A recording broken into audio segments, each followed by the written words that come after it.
What's going on out there? Ohana-con 2017. This is Jelani Hoon and Paul Peck and Nate, RealBreakingNate of YouTube. RealBreakingNate on YouTube. Yeah. We're Pop Samurai podcast out there, so we're combining our forces of YouTube and podcasting to create this kind of panel thing we're doing for the masses, for the millions out there listening. Yeah, and it's very well attended. We got a lot of people out here. We told them to be very, very quiet during the podcast, so that's why you won't hear any of them. Oh, man. Nate, starting off with you, because you're joining us here on stage. Thank you so much for coming on. No, thank you. To talk to the masses out there. Please, tell us a little bit about what your show is, your channel and everything like that, if you can. Okay, so I'm RealBreakingNate on YouTube. I have a Pokemon channel. Woo!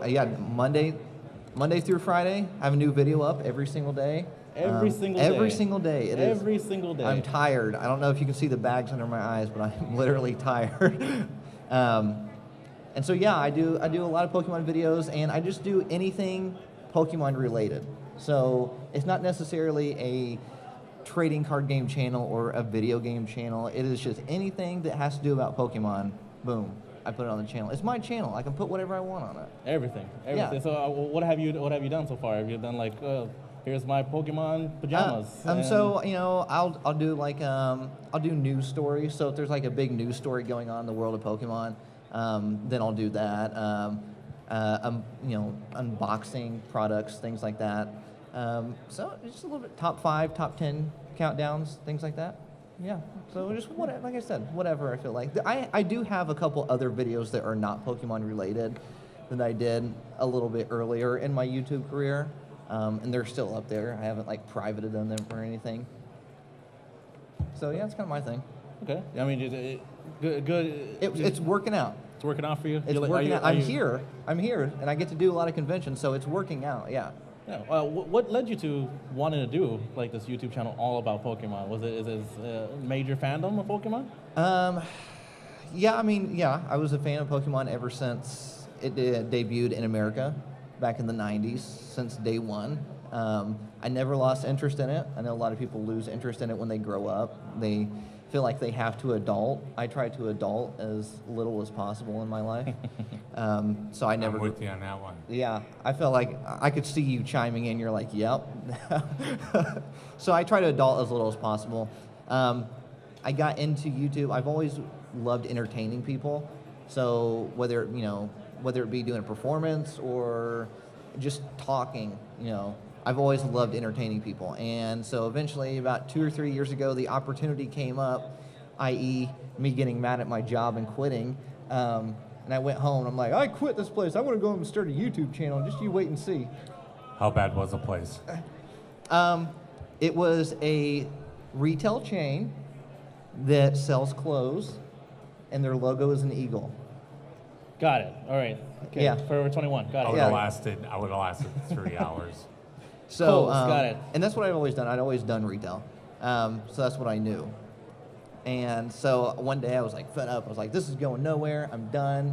I'm done managing this place. And so I literally threw my keys on the table and was like, I'm done. I went home and that week started a YouTube channel. And at first, I guess I kind of thought, okay, this is stupid of me. But I was like, no, I got to do it. I've done it. I've came this far, quit my job, so I got to do it now. But I do this, and then I have a full-time adult job as well. Yeah, well, we all do have adult jobs, right? Yeah. For a second, I thought he was giving us recommendations to maybe just going to work on Monday, insult the boss, and quit. Well, maybe. I mean, there you go. If you're feeling he's giving us some subliminal messaging right now. I did say I had a little nest egg built up, so I was safe for a couple months. Okay, we can't do it.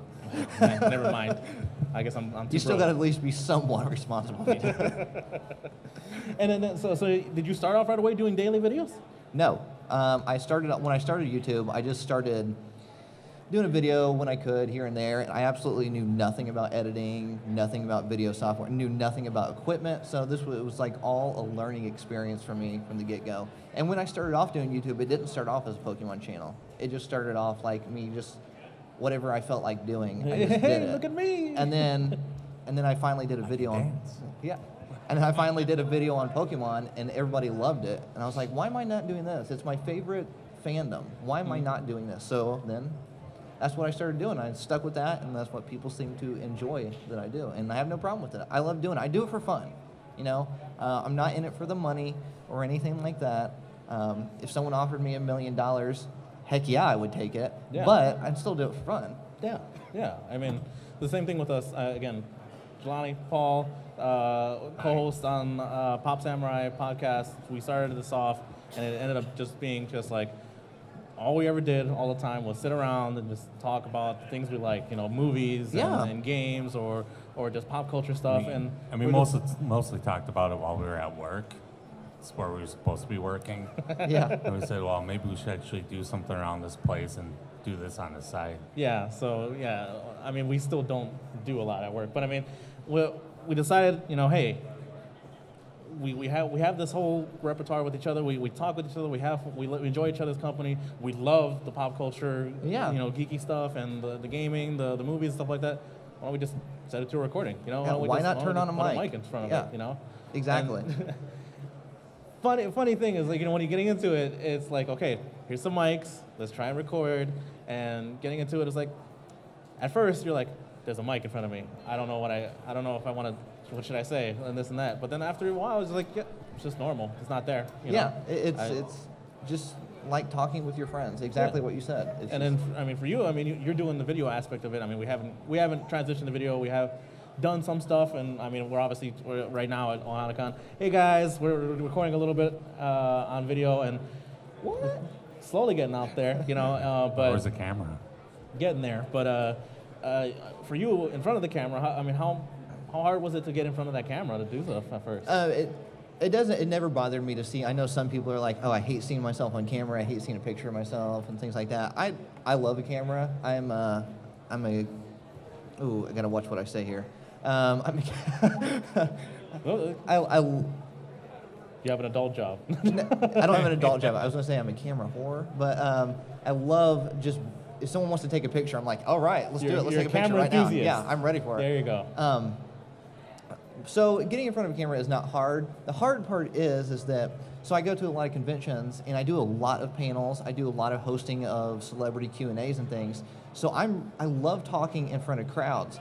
The hard part is when you're in your room by yourself talking in front of the camera, you start to critique yourself a lot, way too much, and you're like, oh, I got to do a retake. That was horrible. Take 40. Yeah, there has been times where it's literally like take 40, and then as soon as it's take 50, it's like, okay, this video's not working. I'm done. Yeah, I've done a few video things on YouTube, and every time I had recorded something or done, it would be like maybe like, oh, here's a 2 or 3 minute video, and I would do 5 takes. I don't know. It's like I think I could get that better, and then it would get better. I mean, I don't know. I'm to the point now to where it's pretty natural. There might be a couple times where I have to do a take, usually if I have to do a retake, it's either an intro or an end of the video. But it's pretty much all just kind of off. I don't script it or anything. I just kind of all off the cuff, and I just be natural. One thing that I had to tell myself throughout this entire thing is, don't be anybody else. You know, I watch a lot of other YouTubers. Don't be them. Don't try to imitate them. Just be who you are. That's who the people are coming to see. They're coming to see me, not you know, PewDiePie or somebody like that. Yeah. They're coming to see me, which I don't know why, but.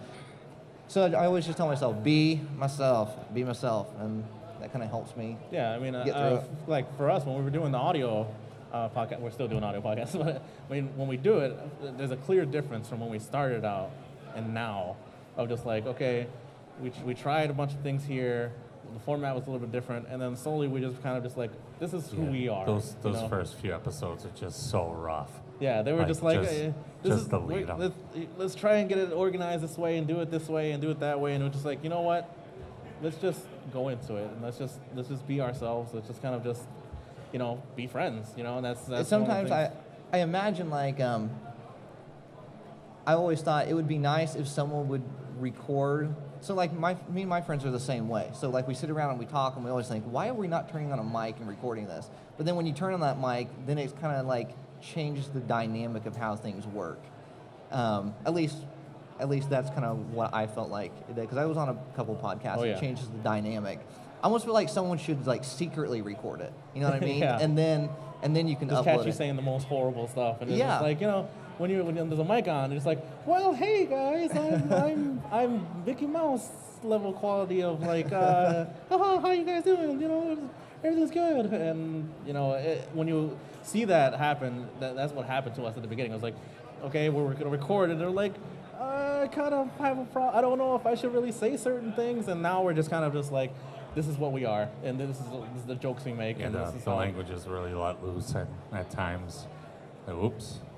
You listen to it back, and sometimes you forget like what you say, and then when you listen to it, you're like either, hey, I shouldn't have said that, or, yeah, who cares? Maybe I should say it more.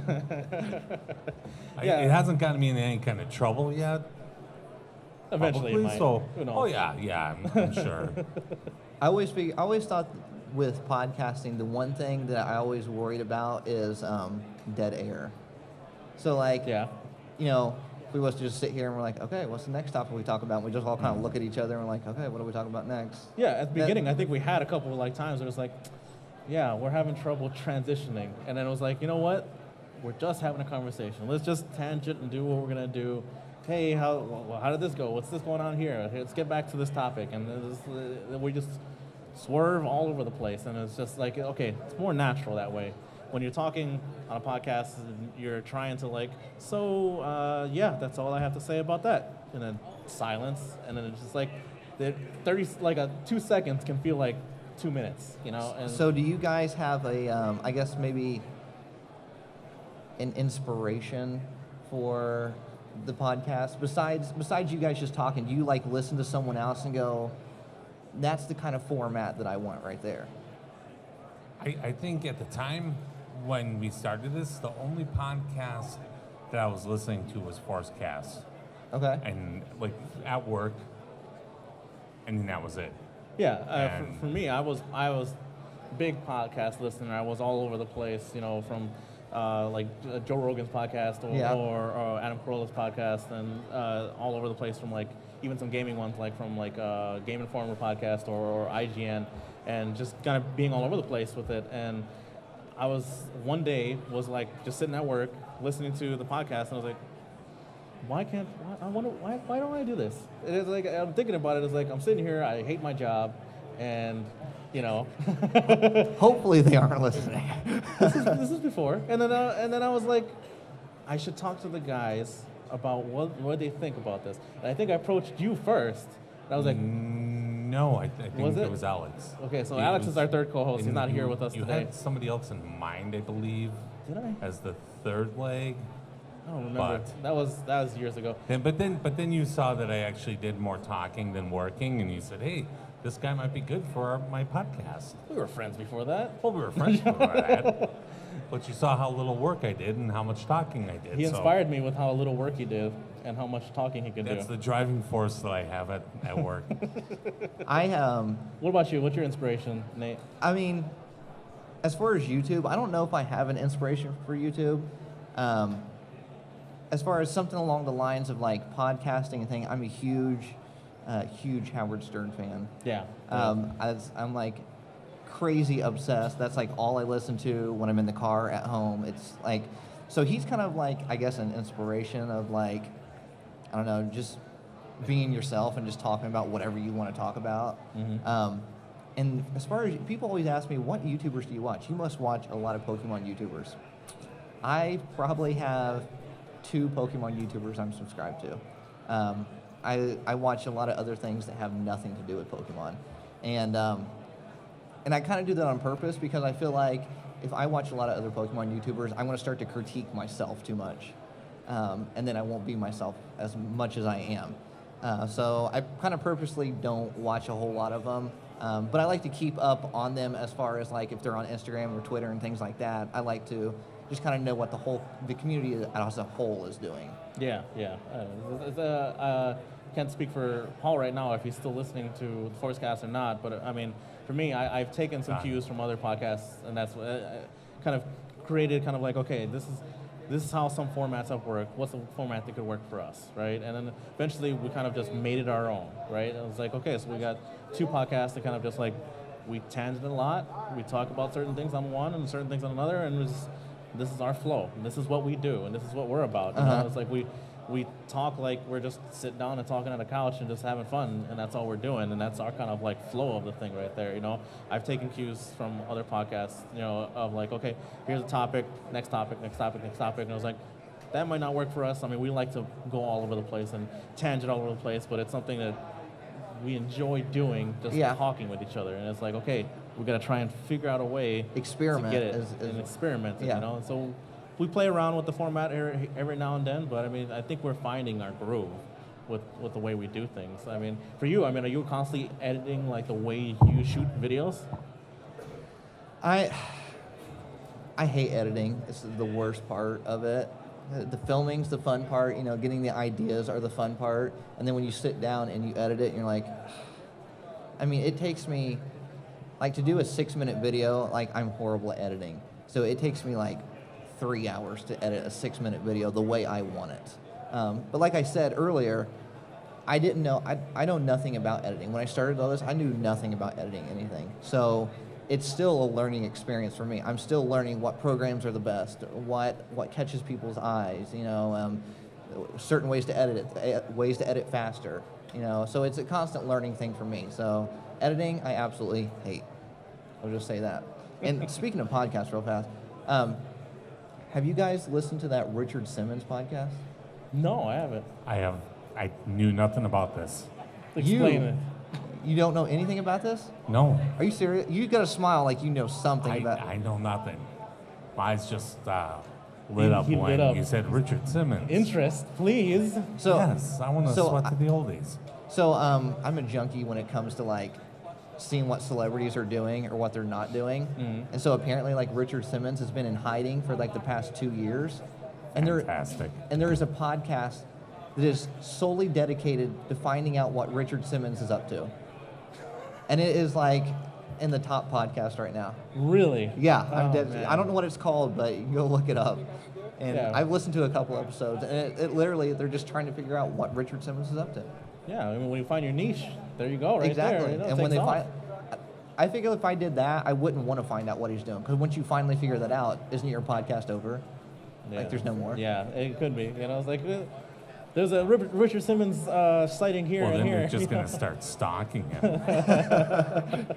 Poor guy. So, I mean, for your love of Pokemon and everything like that, are you an avid gamer of the certain games, the card game or the video game? I don't play competitively in the Pokemon card game, specifically because I don't want it to take the fun away from me.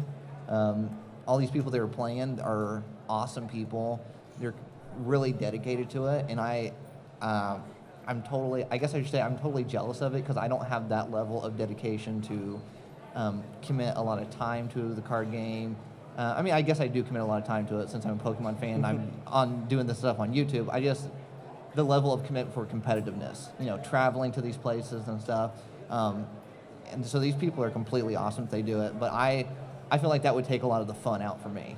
But I play for fun. I'm a certified Pokemon professor. I do a lot of the judging for like local leagues and things like that. I did judging for the Pokemon Company at Gen Con last year and the year before. So I dabble in it in that sense, but as far as competitive play, not really. And then of course, you know, everybody plays video games. I love video games. Okay, so what about Pokemon Go? Oh yeah.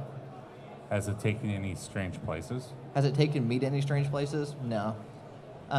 Stay safe. I stay pretty safe with it. I never walked out in front of any cars or anything like that. Yeah. Am I a person that's pulled it up while I'm driving a couple times? Yes. Back in the day when it was originally coming out. Yeah, back in the day when you could get those Pokestops as you were driving by. Yeah, man, those were the good old days of Pokemon Go. I don't pull it out as much as I used to. But if there's like a special event going on, or if they just release something new, then definitely I get really, really hardcore back into it. Are you Magic Card jumping right now? Magic Card? Magikarp. Magikarp. Pokemon Magikarp jump game? I did a video on it last week on my YouTube channel, like I had not played it yet, so I downloaded it on the video and everything. And my first run of it was on video. It's okay. What? I can see like playing it in the doctor's office while you're waiting. Paul, what about you? Do you even jump, bro? Do you know? Oh, you were talking to me. I'm sorry. I was trying to look up the Richard Simmons podcast. Have strike your interest. I was like, this is a very, very simple game, right? It is. And it's like, okay, this is. I mean, I still have it on my phone. I haven't deleted it. I haven't deleted it. I played it for like a day or two. I was like, okay, I understand. I feel like I don't feel like there's too much of a unique experience to it. Like, I feel like everybody's experience is the same. Like, everybody's hitting the same type of Magikarp at the exact same time. So I don't feel like there's a whole lot of uniqueness to it like Pokemon Go. But I mean, I see it staying popular for a while. I mean, like anything with Pokemon, it stays popular for a while. Pokemon Shuffle on the iPhone and Android devices is still popular. And that's been out for, what, like 2 years now? Something like that? Yeah. So, yeah, that's cool. I mean, do you enjoy going around to all the conventions and constantly you're hosting panels and stuff like that constantly, right? I mean, I do a lot of hosting. Me and my best friend, she's actually a international cosplayer, professional cosplayer, Super Casey. You can find her on Facebook, Super Casey Cosplay. We do a Pokemon game show that I always, and it's really, really popular. People seem to really enjoy it, but I always describe it to people, and it makes me feel super old when I describe it because I say, all right, so this game show is kind of like the TV show Double Dare. Okay. Do you remember the TV show Double Dare? Of course I do. Yeah. And then I get blank stares from the crowd. Oh, really? Yeah. Apparently nobody has ever seen Double Dare. So we do a lot of, trivia in it and like physical challenges and things like that. So, but then, like I said, I do a lot of hosting of Q&A panels for celebrities, and I do YouTube 101 panels, things like that. So yeah, I love getting up and talking in front of the crowd. So anytime I get have a chance to do a panel or host something, I'm 100% game. Yeah, that's pretty cool. I mean, for us, for the audio podcast, Pop Samurai, we're constantly going on to conventions near us. I mean, we're Milwaukee-based, and we're going to all these conventions. We primarily cover the audio podcast side of it. Yeah. So we're constantly doing interviews, pulling people for interviews. Obviously, this will be posting up on the YouTube channel as well, and probably an audio version of this as well. But we go around, we love meeting new people, we love finding out new things or meeting people who's like, wow, I didn't know that this was a thing, getting more into again, when someone is a full cosplay model and stuff like that, it's finding out, wow, there's another side to it, there's more to it. So certain things of the geeky culture, the pop culture, you lose when you go into a convention. It's like, wow, they're like, pardon the pun, like 50 shades of of it, and it's wonderful. It's cool. I feel like you have a thought right there. You look like you had a thought. I was just thinking, about like, all the different people that you meet through the conventions, and staying in contact with people is just, to me, one of the strangest things. Just like that's people so you true. watch on TV, and it's like they talk to you on the phone. So. That might interrupt it a little bit. So, since you guys get to do you guys do a lot of conventions, I assume. Yeah, we try to get to as many as we can. Okay, so have you ever? Let me ask a fun question then. Have you ever fangirled over meeting someone? Okay, so have I ever fangirled? I've tried not to. But you have. You have, all right. Carol Spinney, the original Big Bird. Got his autograph. Where did you meet him at? We were at PopCon Milwaukee last year. Yeah. He brought a Big Bird from his childhood, and it was from when I was 5. This thing is. Did you try not to cry? No, it was like one of those weird, lost for words, I don't know what to say. You're real. Yeah, it's just real. This is crazy. And you're holding my doll from 5 years old. But when it's somebody that you oddly has been part of your entire life. Oh yeah. It's like this is weird. Just then kind of seeing the person. But other than that, I don't think I've ever fanned out for anybody. like I've talked about on the podcast before, having a professional wrestling background, you have a tendency to meet a lot of people. And so you have to keep things at a professional level. Oh, definitely. So then it's kind of like when you start running into people that you saw on TV all the time, like on a regular basis, that's when you get to the realization, oh, these are regular people. Yeah, these are people too. They're not Greek gods or something like that. Like it's so crazy, but no, it's just a really cool opportunity. Yeah, I don't think I've ever had a super fan geek out situation. Again, maybe. Does he beg to differ? I think I've been excited to meet some people. I don't think I've have met that one was like where I was just like, hi, I'm Jelani. Can you all sign this? What about you, Nate? You ever get geeked out? Okay, so like you said, you have to have a certain level of professionalism. And I do really well around celebrities. I can talk to them perfectly normal, but there are a very select few that I will try really hard not to fangirl over. But I did have an instance earlier this year at St. Louis Wizard World.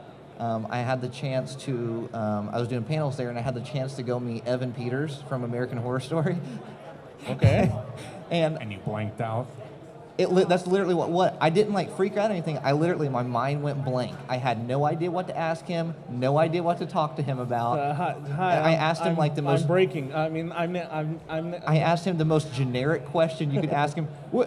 So, out of all the seasons you've done, which one's your favorite? One of those generic things that they get a million times. You remember that one episode? And then he answers it, and he's cool. He's like, I appreciate you coming out. And I was like, oh, you're so awesome, and I can't thank you enough. Well, all right, bye.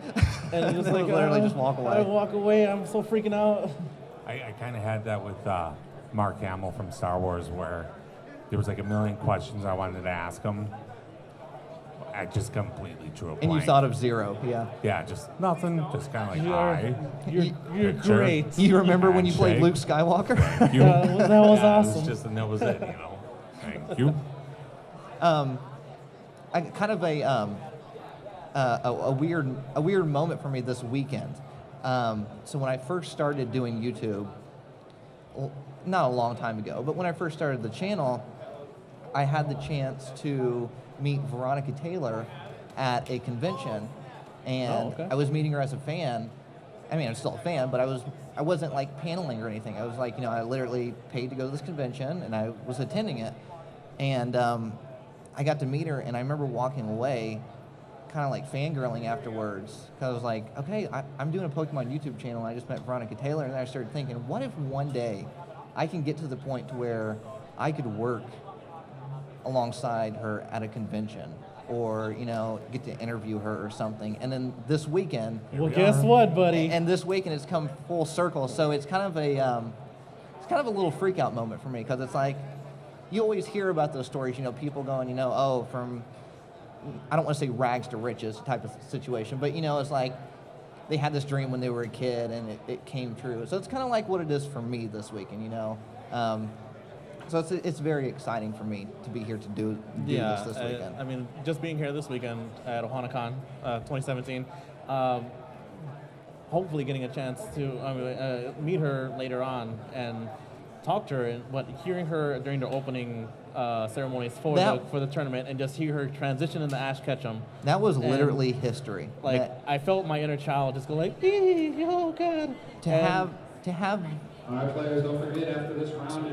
them so close, man. This talking. Literally, this is just like a veil right here between us. Okay, I was waiting for that. Yeah, there's literally. I mean, I don't know if you guys can see it or whatever, if you can picture it with your mind, but we're sitting on stage, and then right behind us there's a curtain, and then behind the curtain is Veronica Taylor and Eric Stewart. Eric Stewart, he was even here yesterday, and he did an awesome concert here. Oh yeah, I was on stage dancing with him. You got up there and you got to make some noise, and it was awesome.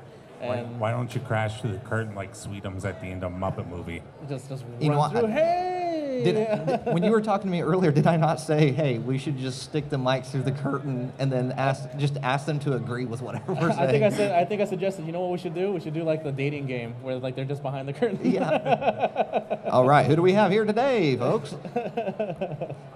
But yeah, they're like going with the what we were talking about earlier before the microphone was coming on and everything.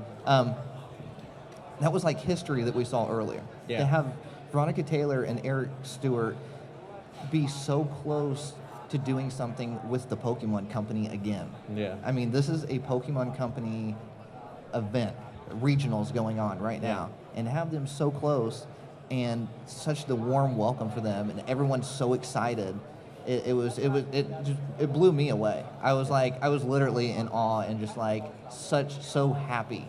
Yeah. So happy. I couldn't tell you. Paul's might be a little aged out of the group right now, but me growing up from I was ready to say, what are you, 73 this year? Just you whippersnappers and your Pokemons. Get off my lawn. Sorry, it's not Pokemon Go. Sorry, it's not Andy Griffith and Don Knotts behind the curtain. just hearing them and them being here with Eric, and having Eric being here, and he played. He did Brock's voice, and he did James's voice for Pokemon, and he also did Seto Kaiba from Yu-Gi-Oh! And I was like, I grew up with all these shows when I was Saturday morning cartoons with my big bowl of cereal sitting there, and just like, yeah. Andy's a musician. Yeah, and how just crazy is that? To hear him yesterday at the concert was like, oh, this is. I legit. Awesome. He sung a song called "Lollipop" yesterday, and we have legit been singing that at my booth for like. Ever since he sung it yesterday, we singing it when we got to the hotel last night. We've been singing it when we got here this morning. So we're going to have to go and get a CD so we can listen to that song some more. Yeah, hopefully I'm going to grab up a CD later on as well. And then Veronica Taylor being here, just voice of Ash Ketchum, that right there encompasses the whole Pokemon. She has such a recognizable voice. Like, I mean, when you hear one of the voices you do, you know that's Veronica Taylor. She has this spin that is her own. That makes it her own, and you can go, oh man, that's Veronica Taylor. And one of those instances is, it was about 1 or 2 years ago, and this is kind of when it came to realization for me. It was probably 1 or 2 years ago when Conan O'Brien was in San Diego Comic-Con, and he did a show from there. Yeah. And then one of the nights in his opening monologue, he did like an animated character, version, and Veronica Taylor did his voice. And as soon as I heard that voice, I go, that has to be Veronica Taylor. And I look it up, and sure enough, she posted on her Facebook that she did the voice, and I was like, holy crap. Yeah, it's always crazy to hear these voice actors, so I can't wait to hopefully meet them later on. And hopefully, I think later on we got another stage show coming up, another panel with us coming up here, so I guess final question for us right now is where can people find your stuff? What you mean easily find me on, usually RealBreakingNate for just about anything. YouTube.com/RealBreakingNate. Make sure you subscribe to that, of course. Facebook, RealBreakingNate. Instagram, RealBreakingNate. And then Twitter, man, that's a crazy world. Somebody already has RealBreakingNate on Twitter. Oh, man. But they have 0 posts on their page, and their profile is the generic egg profile. So it's breaking_Nate. Breaking_Nate on Twitter. But Instagram. That's why I couldn't find you. Yeah. Instagram is my main jam as far as Facebook, Twitter, and Instagram. But YouTube, definitely. If you're going to go anywhere, go to YouTube. That's the place to go. Okay. I mean, so for us, Pop Samurai Podcast, you can find us PopSamuraiNetwork.com. You can find us on Pop Samurai on Facebook and Instagram, Twitter at Pop Samurai Cast, and you can go over to Patreon, our Patreon page, patreon.com/Pop Samurai. Find us all there. Listen to us on all podcast platforms, iTunes, Stitcher, and stuff like that. So constantly releasing shows twice a week, and hopefully getting there more and more. So do you feel tired doing it twice a week? Do I feel tired? What? Do you feel tired? Side events are being held on the con side. Can you edit that part out? Ryan is over there to take side event signups. Do you feel tired? Do you feel sleepy? Do you feel sleepy doing it 2 times a week? Do I want to go night? Sure, sometimes. Yeah. All right. Well, thank you all for listening to us out here up on this stage for a little while. We'll be back on, I guess, at 4:30. So look forward to that. Yeah. It's been Breaking Nate. Paul. Just Paul. No, Paul back. Jelani Hoon, Pop Samurai. Thank you guys so much. Bye. We out.